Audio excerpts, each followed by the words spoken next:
Good afternoon, everyone. I welcome you all for today's webinar, which is going to brief us on Prevention of Corruption Act. We are very pleased to be able to welcome those of you that have been with us for a long time now, and as well those who are new to the group.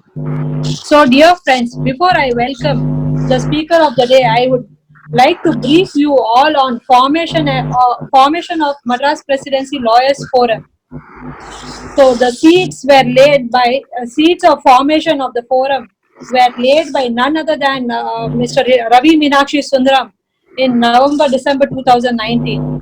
Further discussions were done in January-February by Mr. Ravi Meenakshi Sundaram and the founder members. And in March 2020, the formation of the forum was inaugurated in big way. Due to the lockdown, further meetings could not be held and conducted, and the forum came up with the idea of virtual meetings as knowledge series for young and budding lawyers.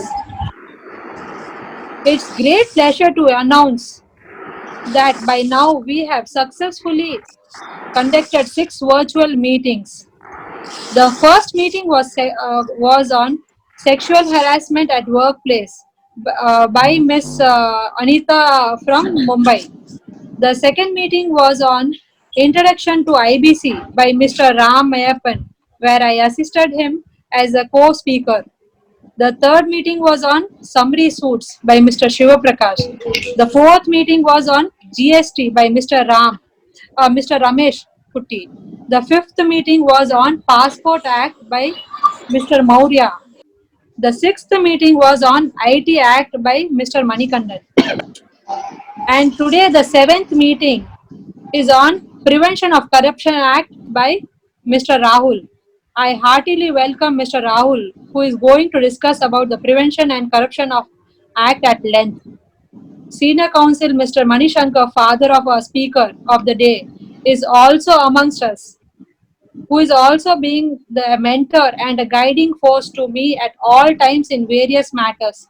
Good afternoon, sir. I extend a warm welcome on behalf of Madras Presidency Lawyers Forum.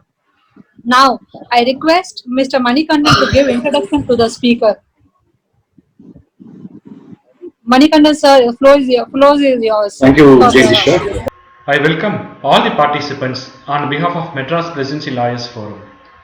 I thank Madras Presidency Lawyers Forum for having given me the opportunity of giving the introduction speech about our brother Rahul M. Shankar, who is a very lovable person. He is the fourth generation advocate. His great grandfather, Mr. Subramaniam Iyer, was a great senior lawyer. His grandfather, Mr. A.S. Chandrasekhar, is also a great lawyer. His father, Sri C. Manishankar, is a senior counsel and who held the post as an additional advocate general of Tamil Nadu, and who is also a true disciple of his senior, late Mr. Habibullah Basha. Inspired by his father's dedication, hard work, and by the tradition of his forefathers, our brother Rahul took the law as his profession, did his BA LLB honors from Tamil Nadu Law University, and enrolled as an advocate in the Bar Council of Tamil Nadu and Puducherry. Thereafter, our brother Rahul did his LLM in Criminal Law and Criminal Justice in Edinburgh, UK. After completing the same, he is now carrying his practice as a junior with his father.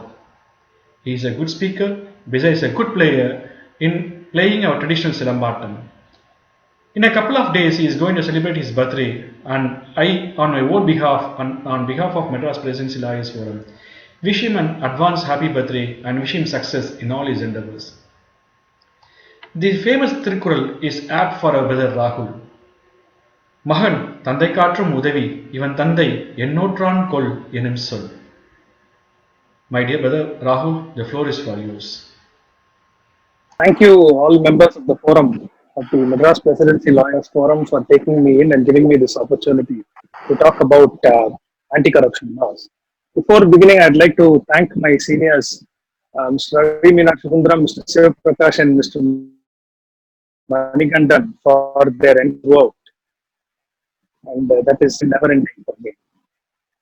I had chosen to talk on anti-corruption laws with specific reference to the Prevention of Corruption Act 1988 and the Prohibition of Benami Transactions Act 1988 for the fact that in my short stint of being a lawyer for the last 2 years, I've had the opportunity to work on a number of cases for the High Court of Madras, the Madurai bench, and the Principal Sessions Judge Pondicherry,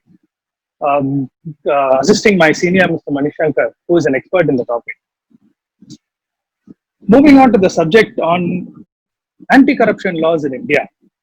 History of punishment for corruption can be traced back to the Rig Veda, where corruption and undue enrichment were punished. Moving further to a much more recent past, in the late 1800s, when the British first established the Indian Civil Service with Indian officers to control executive positions in administration, Sections 161 to 165A of the Indian Penal Code were brought into force to keep checks and balances on them. Thereafter, when corruption was rampant during the First and Second World Wars, especially among that part of the bureaucracy which had the duty of dealing with contracts, licenses, and grants, we required a comprehensive law to curtail corrupt practices. To get over this milieu of a tainted post-war reconstruction, which was made extremely strenuous due to ongoing corruption at that point of time, the Prevention of Corruption Act 1947 was enacted, thereby consolidating and amending other prevailing laws at that point of time, like the provisions of IPC, the Criminal Law Ordinance of 94, etc. Pursuant to the recommendations of the Santanam Committee, the 1964 amendment to the 47 Act was made to rectify certain shortcomings and to function harmoniously with sections 161 to 165A of the Indian Penal Code, which were offences by public servants, and the Criminal Law Ordinance of 1944, which dealt with ill-gotten wealth or wealth acquired by corrupt or illegal means. To consolidate all prevailing legislations and statutory provisions into one, the Prevention of Corruption Act 1988, which is the Act number 49 of 1988, was enacted, thereby naming the President on 9/9/1988. It is a considerably concise but exhaustive legislation with a total of 31 sections. Moving into the scope and object of the PC Act, the Act of 1988 repealed the 47 Act. It repealed sections 161 to 165A of the Indian Penal Code, and also it repealed the Criminal Law Amendment Act of 1952. This act, the main objective is to deal with a public servant as defined under the act and not those understood under common parlance, such as a government servant, etc. The Honorable Supreme Court in State of Madhya Pradesh versus Ram Singh in 2000, Volume 5 SCC, page 88, had iterated that this act was enacted to curb illegal activities of public servants and should be liberally construed so as to advance the object of the act and not liberally construed in favor of the accused. Since we are now clear with the object, we will move into the important provisions of the PC Act. Chapter 1 of the PC Act consists of the short title, Extent and Definitions. An important definition under Section 2 is Clause C, which defines a public servant. I just mentioned the object of the Act is to deal with a public servant as defined under the Act. So therefore, 2C becomes very important. A general understanding of Section 2C is that a public servant is one who is under the payroll of the government. Clause C to Section 2 has 12 subclauses which call out various persons who may be construed to be a public servant. The Honorable Apex Court in State of Maharashtra, Prabhakar Rao, in 2002, Volume 7 SCC, page 636, laid down that the definition of a public servant under Section 21 of the IPC has no relevance to the PC Act. Keep in mind, the PC Act 1988 only repealed 161 to 165A of the IPC. Section 21 is still intact. But however, that definition of public servant is not applicable to any PC Act case. Most of the provisions under Section 2C are self-explanatory. However, we being lawyers, I thought it is important to point out only 3 subclauses, 4 to 6, which deal with judges, persons who are appointed for performing a court-related activity, such as advocate commissioners or official liquidators, and number 3 is arbitrators. In K. Veerasamy versus Union of India, 1991 3 SCC, page 655, the Supreme Court held that judges under 2C4 of the PC Act includes High Court and Supreme Court judges, not barring the Chief Justice of India himself or himself. Coming to section 2C6, I found to be very interesting is that an arbitrator is a public servant when appointed by a court or a public authority. Yes. Okay.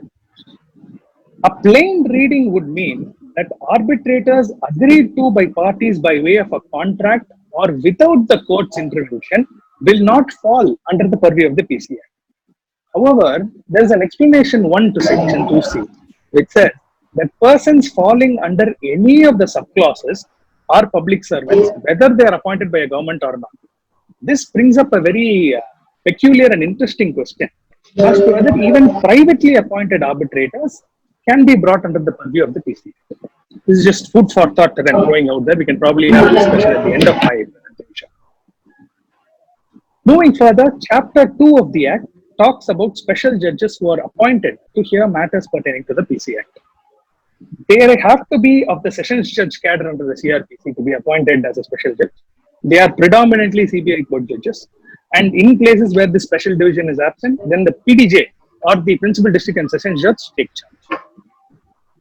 Next is Chapter 3, which deals with offences and penalties under the PC Act. One of the most sought after chapters as far as the Act. There was a 2018 amendment to the PC Act, which is Act number 16 of 2018, which has made substantial changes to the 1988 Act, especially with regard to this chapter. So sections 9, 7, 8, 9, 10, 11, 13, 15, etc., which deal with offences under the PC Act, have been totally revamped in order to better deal with all the offences under the Act.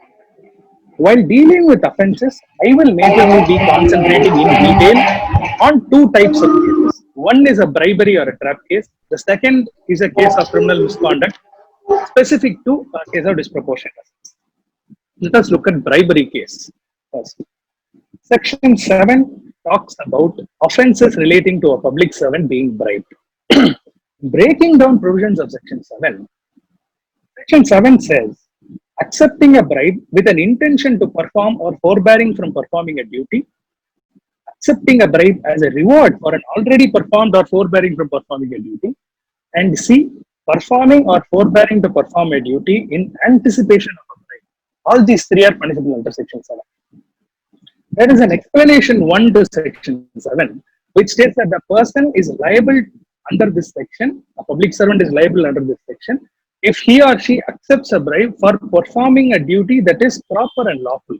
Today, the scenario is such that when we go to a government office for registration or for obtaining licenses, birth certificate, death certificate, etc., the general public is at a situation where they have to pay bribes. So we are paying bribes in those situations where the public servant is doing their duty for which they are sitting there as an official. So even those circumstances, they can be held liable. Section 7A is just a provision that includes agents who collect bribes for these public servants. They can also be brought to task under this provision. The Honorable Supreme Court in R. Sundararajan versus State in 2006-12 SCC page 749 holds that there should be a demand and acceptance for a bribe. If the demand and acceptance are proved, then the accused can be held liable under Section 7. However, the Supreme Court clarifies in We Know How as the State of Kerala in 2006-12 SEC page 277 that the burden of proving that the said gratification or bribe received is not illegal falls on the public servant who is the accused. After much consideration, the Supreme Court in A. Subair versus State of Kerala in 2009 6 SEC page 587 took it upon itself to lay down essential ingredients or guidelines for a case under Section 7. They kept it very plain and simple. Only two essentials. First, the person should be proved to be a public servant. The second one is that the person must accept gratification or bribe for himself for doing a public duty or forbearing from doing it. They merely reiterated Section 7 in simpler words. An interesting development, I would say, which stemmed out from the 2018 amendment is that for the first time, a private individual may be made liable under the PC Act. Don't get me. Before the 2018 amendment, there are many case laws such as Nallamal versus State, CBI versus Ramesh Kelly in 2016, which make a private person liable under the PC Act because he or she may be performing a public duty as defined under the Act. However, after the 2018 amendment and pursuant to the Honorable Supreme Court's decision in State of UP versus Udaynarayan, 1999 8 741, the court held there that a bribe giver can also be tried along with the public servant. And this has been brought into words into the legislature. So Section 8 punishes a person who gives bribes in order to influence the public servant. However, this provision is not applicable if one can show that the person was compelled in giving the bribe. To prove their bona fides, they merely have to go and report it to the authorities within 7 days of the incident. I'm not going to harp much on 9 to 11, sections 9 to 11. It is offense of bribery by commercial organization. Section 12 is punishment for abetment. A person who aids or abets any offense punishable under this act will be held accountable. Now, moving into a practical aspect, how do these law enforcement agencies catch corrupt officers who are taking bribes? This process is known as a setting up of a trap case by involving the phenolphthalein test. The currency notes which are to be given as a trap bribe are washed in this colorless and odorless phenolphthalein solution. And as the accused is caught receiving such money, his or her hand is dipped into a chemical solution. Once the solution turns pink, then it means that the public servant was in contact of that money and is taken bribe. This is, however, it is very important that for a trap case to succeed, proving that there was a demand by the public servant is of prime importance. Supreme Court in Ayasami was the state of Tamil Nadu in 1992, 1 SCC page 304 has held that independent evidence proving demand is required for a successful conviction under a trap case. Next, we move on to criminal misconduct by a public servant, which is section 13, one of the most invoked sections under the PC Act. A public servant is said to commit criminal misconduct if A, the public servant uses government property for personal benefits, and B, if he or she intentionally enriches themselves illicitly. Before the 2018 amendment, section 13 subsection 1 had clauses A to E, which enumerated various instances of misconduct. However, this was consolidated into section 13(1)D by the 2018 amendment. So the old 13(1)C, which was using a government property for personal benefit, has been retained as 13(1)A after 2018, and the old 13(1)A, B, D, and D are consolidated into the new 13(1)D, which is intentionally enriching oneself illicitly. With respect to the old provisions, I would only like to explain two, because the others are self-explanatory, which is 13(1)D and 13(1)E. 13(1)D is obtaining of valuable things or pecuniary advantages by using the public servant's or her office. This provision, according to my understanding, is merely an enhancement to Section 7. Section 7 punishes a public servant for the action of taking a bribe. Section 13(1)D punishes a public servant for amassing wealth by taking those bribes. Let me give you an example. If I am a public servant and if I take ₹100 as bribe from one person, that act of taking ₹100 is punishable under Section 7.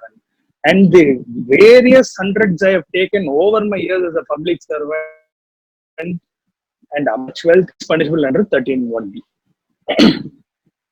Another important provision is 13(1)E, where the public servant or anyone on his behalf is in possession of pecuniary resources or properties disproportionate to known sources of income, which he or she cannot satisfactorily account for. Explanation to 13(1) also defines known sources of income as income from a lawful source. Before 2018, such lawful income should be intimated to the respective departments of the public servant. However, after 2018, this requirement is done away with. You only have to show to the court that your income is from a lawful source. Before moving into the intricacies of a DP asset case or a disproportionate assets case under 13(1)E, it is very important that we understand burden of proof under the PC Act. Burden of proof under the PC Act is not in parlance with general principles of criminal law, where offences are proved beyond reasonable doubt by the prosecution. As far as the PC Act case is concerned, the object of the Act is to curb illegal activities by public servants and not liberally to be construed in favor of the accused, as I mentioned earlier. The prosecution in a PC Act case has an initial burden to discharge by showing to the court that the person, being a public servant, has indulged in activities of misconduct as enumerated under the Act. In M. Krishna Reddy versus State, in 1992, 4 SEC page 45, the Supreme Court postulates certain ingredients for the prosecution to prove as part of discharging its initial burden beyond reasonable doubt. Number one, they should prove that the accused is a public servant. Number two, the nature and extent of pecuniary resources or property found in possession of the public servant. Number three, what is the known sources of income of the public servant? And number four, such resources or properties which were found in possession of the accused are disproportionate to his or her known sources of income. If these four are discharged beyond reasonable doubt, the onus then shifts on the accused to account for preponderance of probabilities for possession of pecuniary resources. This was laid down by the Honorable Supreme Court in State of Maharashtra versus Vasudeva Ramchandra Kaidalwar in 1981, 3 SEC, page 199. It's a three-judge bench of the Supreme Court. However, let me make it clear that the prosecution is not totally ousted of its responsibility of proof beyond reasonable doubt. The preponderance of probabilities means that the version shown or portrayed by the accused to the court should give a possibility and throw the prosecution's version into doubt. That is preponderance of probabilities. This was held by the Supreme Court in Rabindra Kumar Dev versus State of Orissa in 1976, 4 SEC, page 232. Now let us get into the heart of the matter in case of disproportionate assets. In Nallamal versus State, 1999, 6 SEC, page 559, the Supreme Court laid down ingredients for a successful conviction in a DPS case. They've again kept it plain and simple. Only two ingredients. One, possession of property disproportionate to known sources of income by the accused. And number two, inability of that public servant to account for them. This is where that burden of proof is also very neatly illustrated. The first limb of proving that the accused possesses property disproportionate to known sources of income is to be proved by the prosecution. And then the onus shifts on proving the second limb on the accused, where the accused's ability or inability to account for those properties results in a conviction or acquittal. In a DPS case, it is also very important to consider the check period. The check period is the period set by the prosecution during which the accused allegedly amassed wealth. It is very important to note the check period because we have to first ascertain as to whether the offence falls under the old act or the new act. If it falls under the old act, no punishment can be given at this point of time. If it falls under the new act, then the prosecution can proceed to trial. In Jagannam Seshadri was the state of Tamil Nadu, 2002, 9 SEC 639, held that the two acts are not in pari materia with each other, 47 Act and 88 Act. At the end, I will give a short explanation to this. Just hold on to this one. It is also very important to check on the aspect of preliminary inquiry. With a mere tip or information from police sources, the prosecuting agency is not allowed to register cases against the public servant as it will tarnish the reputation. This is even contemplated under the DVAC manual. Before registering an FIR, the concerned officer must conduct a preliminary inquiry and satisfy himself or herself to see whether a cognizable offence is made. This was set out by a constitutional bench of 5 judges in Lalita Kumari versus Government of UP, 2014, 2 SEC, page number 1. And this case even highlights as to what kind of cases require a preliminary inquiry. The court goes on to say that, yes, this is not an exhaustive list which is given by the source. Courts are at a discretion to decide on the requirement of preliminary inquiry on a case-to-case basis. However, this iteration of 5 or 6 examples that I've given include matrimonial disputes, commercial disputes, medical negligence cases, cases with abnormal delay or lapses, and corruption cases. A division bench of the Honorable High Court of Madras went a step further. Indri Vedagiri, 1985, 1 MLJ criminal, page 151, where in corruption cases, the investigation officer ought to afford a chance to the accused to explain himself or herself before filing a police report. Now would be a right time to bring in a Binami transaction. All Binami transactions are governed under the prohibition of Binami Transactions Act 1988. This is Act number 45 of 1988. It is an extensive act with 72 sections and came into effect on 5/9/1988, which is 4 days before the PC Act. The Act offers both civil and criminal remedies. A Binami transaction is defined under 2 subsection 9 of the Act as one where the property so transferred is held by one person and the consideration for the same is paid by another person. So the person in whose name the property is registered in will be known as the Binami. So the Binami Transactions Act is prohibited under Section 3 of the Act. Section 5 gives powers for the appropriate authority to confiscate such properties. Section 53 of the Act is very important because that is the penalizing provision. Like I mentioned earlier, both civil and criminal remedies. This is the penalizing provision which entices criminal sanctions on a person entering into a Binami transaction in order to defeat provisions of any laws or to avoid statutory dues. For example, in a PC Act case, to avoid or defeat provisions of the PC Act and to avoid statutory dues under any of the tax laws would attract Section 53. Let me pause here for a moment. Whatever I have explained until now, unlike any other case under criminal law, a case under the PC Act is peculiarly pro-prosecution, as is the objective of the Act. So the prosecution's work with regard to the PC Act case is cut by half as the onus shifts on the accused after an initial. Yes, sir, I will go a little slower.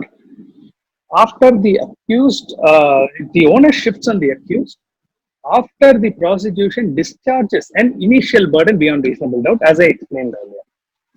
All of you must very well remember the final battle of Kurukshetra in Mahabharata, where Arjuna, right before the war, is overcome by self-doubt in fighting the war against his own kith and kin for the Kauravas. When all hope seemed lost for the Pandava army for fighting a war in the absence of a great warrior like Arjuna, Lord Krishna comes in as a ray of hope and convinces Arjuna to fight that war. That ray of hope which falls on the Pandava army is the ray of hope that an allegation of a Binami transaction throws on an accused. You might all think, what is he saying? Binami, the PC Act case is already a condemnable offense in the society. An allegation of a Binami transaction is only throwing fuel on the fire. Let me explain. Until now, what has been a change of onus in the accused on the basis of preponderance of probabilities after an initial burden is discharged by the prosecution beyond reasonable doubt? When there is an allegation of a Binami transaction, the entire burden shifts on the prosecution and the allegations must be proved beyond reasonable doubt. Look how the tables are found here. The general rules of practice governing the PC Act will no longer be applicable because the Binami Act is a special legislation which will prevail over the PC Act, which is a general legislation. The Honorable Supreme Court in Jayadayal Poddar vs. B.B. Hazara, 1974, 1 SEC page number 3, held that burden of proving a particular case as a Binami transaction always rests on the person alleging it to be so. Also, the court stated that there is no hard and soft rule, there is no acid test to determine or to prove a Binami transaction. However, the court laid down certain guidelines or certain circumstances which have to be proved by the prosecution in establishing a Binami transaction. The first thing is the most important. They have to show a money trail tracing from the Binamidar's account to the accused's account. That is the main thing which they have to show, money trail. Second, what is the nature and possession of the property, which is in question. Number 3, what is the motive of the accused to give that transaction a Binami color? This motive has to be established. Number 4 is, what is the relationship between the real owner and a Binami? If they are blood relatives or if they are relatives of any kind, the prosecution's work is easier. However, if they are third parties, then it is very, very difficult for the prosecution. Number 5 is custody of title deeds. Who is in possession of the title deeds after the transaction? And finally, they say, what is the conduct of parties with respect to the property? As in, who is reaping the fruits of labor or benefits of that property? This view was followed by the Supreme Court in Satyanarayana Murthy versus State of Andhra Pradesh in 1992, 4 SEC page 39, wherein reappreciation of evidence was for it to be accused even at the appellate stage, because before the Supreme Court, because a Binami transaction was not proved beyond reason. It is pertinent for me to point out here that Section 114 of the Evidence Act, which is a presumption of court with respect to certain facts, a person whose name in which the property is registered in is considered to be the real owner as far as the eyes of the court are concerned. If it is alleged otherwise, under Section 102 of the Evidence Act, burden is on the prosecution to prove this. So, as far as DP asset cases are concerned, excluding the burden with respect to a Binami transaction, the accused still has an onus to prove all entries in his books of accounts or in the charge sheet, etc., which is during the check period.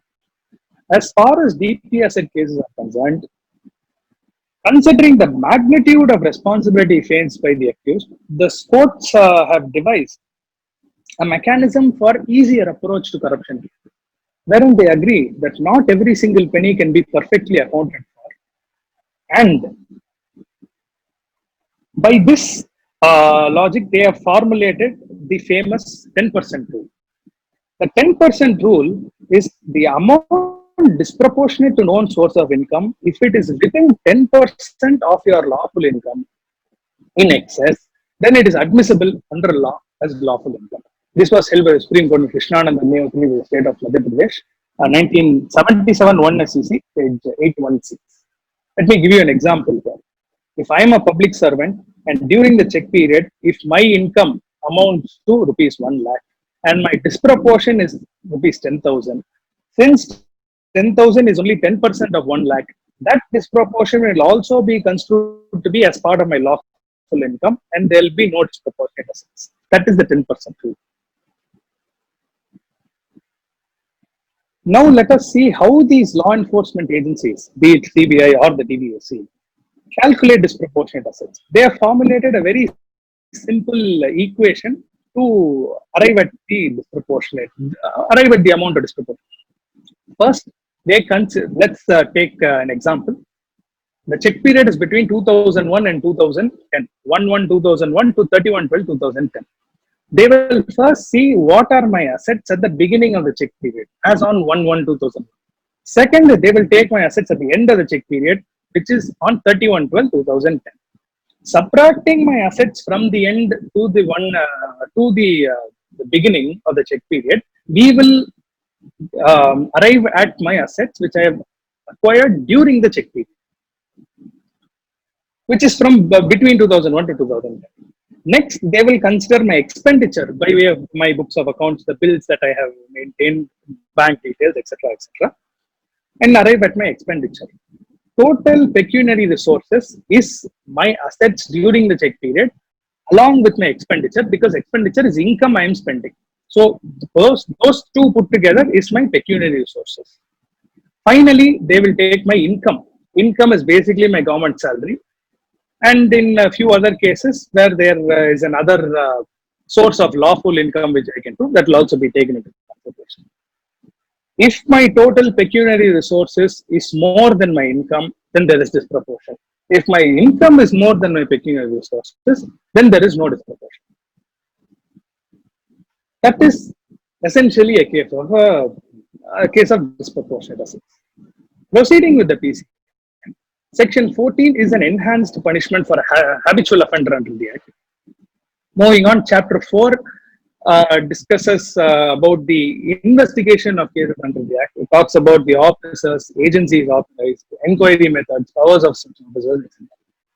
Chapter 5 is sanction for prosecution and other miscellaneous provisions. This is very important.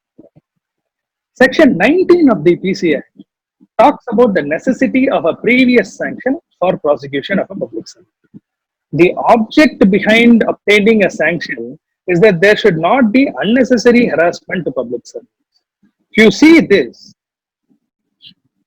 the object of the Act is to curtail corrupt activities and not to be read in favor of a public servant. However, the Act in itself gives a lot of free ground for the public servant to show his or her bona fides, like a previous sanction under 19 or a preliminary inquiry as devised by evolving judicial trends, etc. So the object, like I said, is that there should not be unnecessary harassment of the public servant. In the absence of such sanction, the court, the special court, will have no jurisdiction to take cognizance of the offence, as laid down by the Honorable Supreme Court in R.S. Naik versus A.R. Antule in 1984 2 SEC, page 183. The officer in charge of the investigation or the investigating officer must approach the appropriate authority for a previous sanction, and only after obtaining the sanction order can a court take cognizance of offences under 7, 11, 13, 15, etc. In case any other person other than the IO was to obtain a sanction order, it is only possible when that person, that officer has already filed a complaint before the competent court, and the court has not dismissed the complaint, but it has told instructed the officer to obtain a sanction before further proceeding in the matter. In those kind of situations, the sanctioning authority must give prior opportunity to the accused before giving a sanction order as an opportunity to explain himself or herself. It is pertinent here to point out that section 197 of the CRPC also talks about sanction to be obtained for prosecution of judges and public servants. The difference between the two is that the court of jurisdiction under the PC Act, like I mentioned earlier, is a special judge appointed under the Act, and the court of jurisdiction under the CRPC is a first-class magistrate. However, for Tamil Nadu, it is only magistrate because we don't have first-class and second-class separation. We don't have a second-class magistrate. The section also provides for no interference with courts by way of orders of stay or alteration in cases where there is an absence or error with respect to obtaining a sanction order. The order passed by the special court with regard to sanctions stays intact unless the superior court is convinced that there is grave miscarriage of justice or a failure of justice. The Supreme Court made it very clear in Prakash Singh Badal versus State of Punjab in 2007, 1 SEC page number 1, that mere error or omission or irregularity in sanction is not considered fatal unless it has resulted in a failure of justice. Section 19(3)(c) goes to the extent of taking away powers of superior courts or any court for that matter in granting stay of proceedings under the Act and revisionary powers with regard to interim orders, etc. The Honorable Supreme Court in Satyanarayan Sharma of the state of Rajasthan in 2001 8 SEC page 607 held that no stay of proceedings under the PC Act can be entertained by any court, even if a petition for quash under 482 is admitted by the High Court. It is for the party to convince the accused or the petitioner before the court to convince and expedite proceedings, as there will be no stay of trial while the 482 petition is still pending when decided. That being said, section 30, like I mentioned earlier, I will come to this aspect of Jagan M. Seshadri, which I mentioned earlier. I'll just read section 30 of the Act to you. Subsection 2 of section 30 says, notwithstanding such repeal, it's the repeal and savings clause. Section 30 is the repeal and savings clause. Notwithstanding such repeal, but without prejudice to the application of section 6 of the General Clauses Act, anything done or any action taken or purported to have been taken under the Act or in pursuance of the Act so repealed, insofar as it is not inconsistent with the provisions of this Act, be deemed to have been done or taken under this Act, under the corresponding provisions of this Act. Basically, the essence of this provision is to say that if any action is taken under one of the repealed acts, insofar as not inconsistent with this Act, it will be deemed to have been taken under this Act. This is where Jagan M. Seshadri, which I mentioned earlier, the decision of the Supreme Court, comes into importance. Section 5 of the 1947 Act discusses about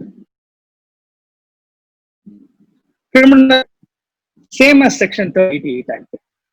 So, when the question as to taking an action under 47 Act, even though it is repealed, and deeming it to have been construed to as taken under this Act, because there is a Section 13 describing the same offence, was held not to be allowed. And the Supreme Court said that the acts are not pari material to each other, because the existence of the 1988 Act, inclusive of Section 13, is an enhancement of punishment to better deal with the cases than the 47.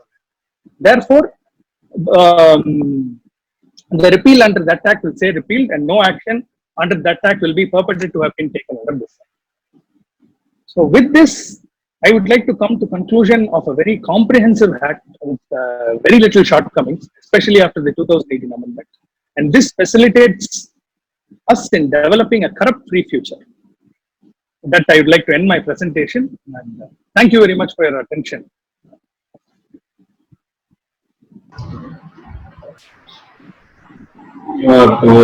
Very good speech by Brother Rahul.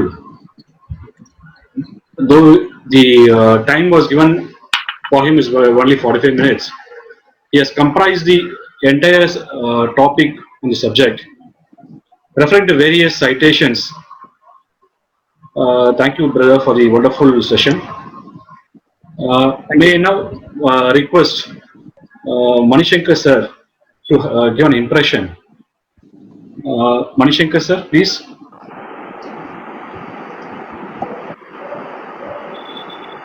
Good evening, everyone. Can you hear me?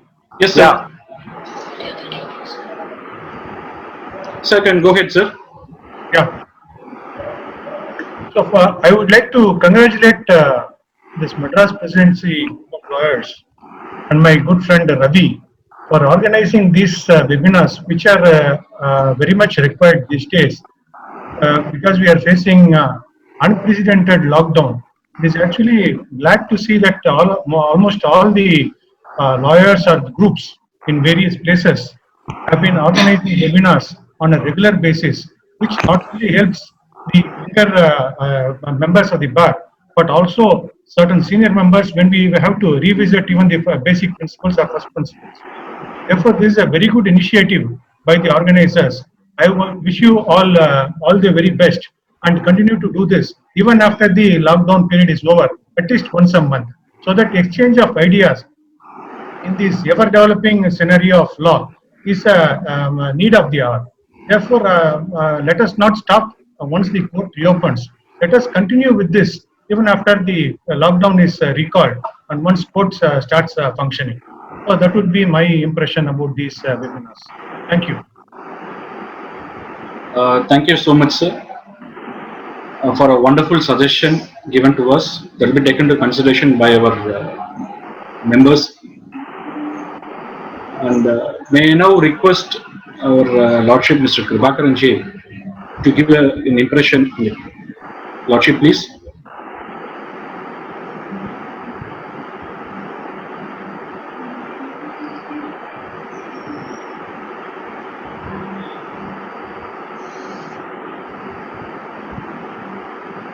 May I please, Lordship?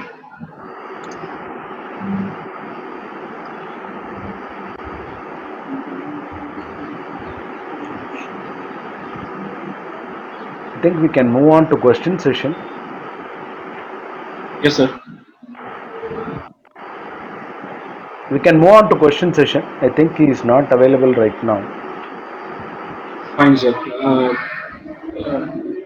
Friends, kindly raise your hand so that we can, by in order, can unmute you, raise the questions. And may only one request. Only one question per person is permitted so that the other persons can have a chance. I'm now unmuting Mr. Nadanarajan to raise his question. This is not very flashy question. I only appreciate the silence pain he has taken for enlightening us to get the Prevention of Corruption Act. Saying in the Tirukural, Mahan Tandai Ketran Udavi, Van Tandai Ennotram Kollenin Sol. So Rahul has really proved that he has got one more feather to his father's cap. Not only that, he has proved the cream of fourth generation lawyer. I appreciate this the entire speech, and I wish him all the success in all his field, and I hope that Rahul may sit as the judge of the bench. Mr. Manishankar has declined it after it. I hope that he will sit as a judge. Thank you and wish you all. Thank you, Rahul. Thank you, sir. Thank you very much, sir, for your blessing.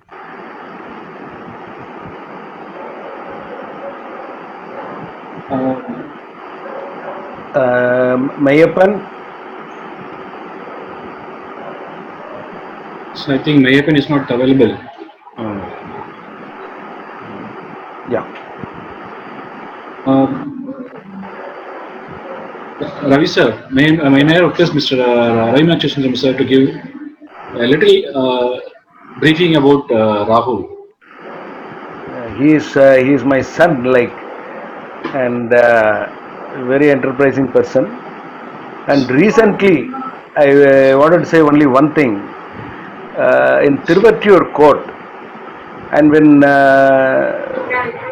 argument was going on between both the parties, and judge was not able to do anything that moment, and Rahul within 7 minutes or maximum 9 minutes, he got one citation, went down, got it printed, 3 copies, and brought back, hand it over.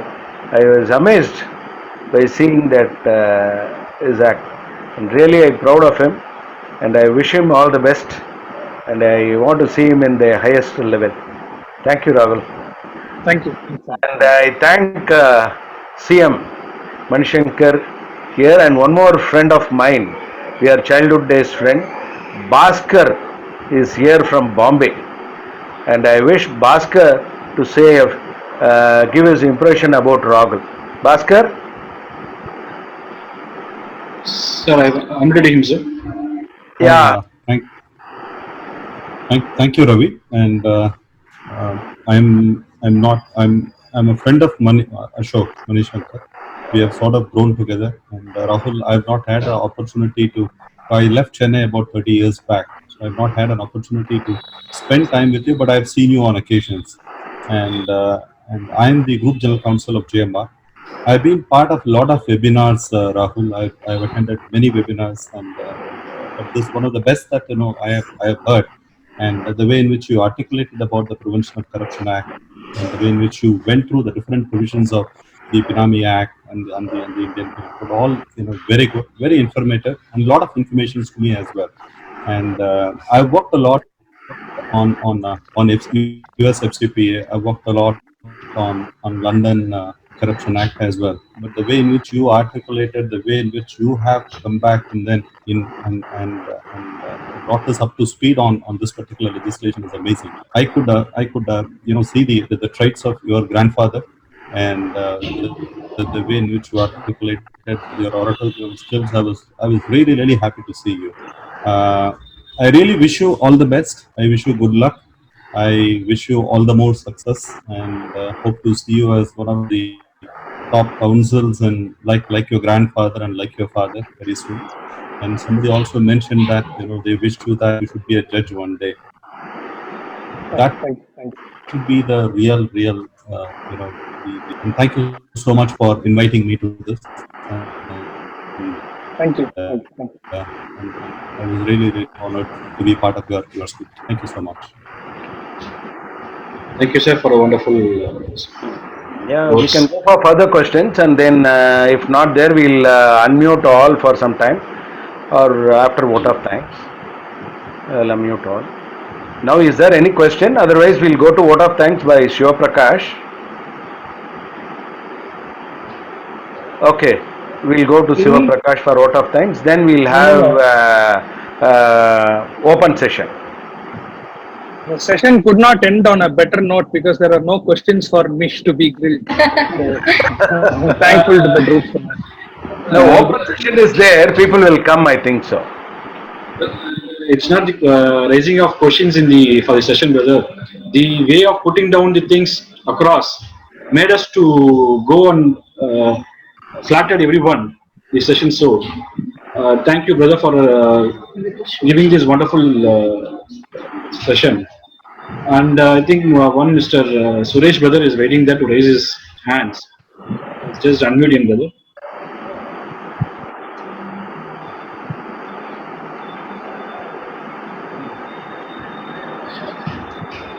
I don't think he is unmuted. Yeah.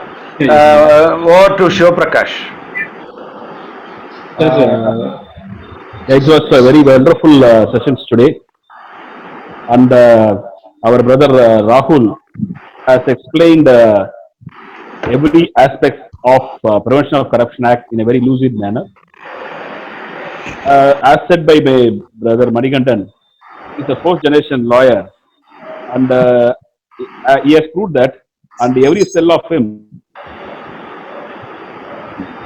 speaks about the law. That's what we could see. And he has traversed from the Vedic period till now, and he has also touched upon the Benami Act also. So hats off to you, brother Rahul, for the very, very wonderful explanation. And only one thing I could say, it is you have proved that you are excelling your father. That's what I would say if I am not otherwise quoted wrongly. Thank you, brother Rahul, for a wonderful Thank you. Over to Suresh. Thank you very much for giving this opportunity, and I like to wish Mr. Rahul ji for giving an excellent lecture over Prevention of Corruption Act. You don't think that nobody raised questions, because including me, we don't know that much of influence over that particular subject. I'm talking about myself, not others. Maybe that may be a reason to there is no question is asked over you. So it is a very excellent session, and one more thing is there is no questions is because everybody who participated today have a very good observation over your session. It is not like that we are roaming somewhere. We are within the observation of your session. Because of that, we stand. I think so. I am happy to wish you, sir, all the best. Thank you, sir. And one more aspect, we should also thank all the participants for having patiently waited since there was some delay in starting the sessions. I thank you all the participants for having patiently waited.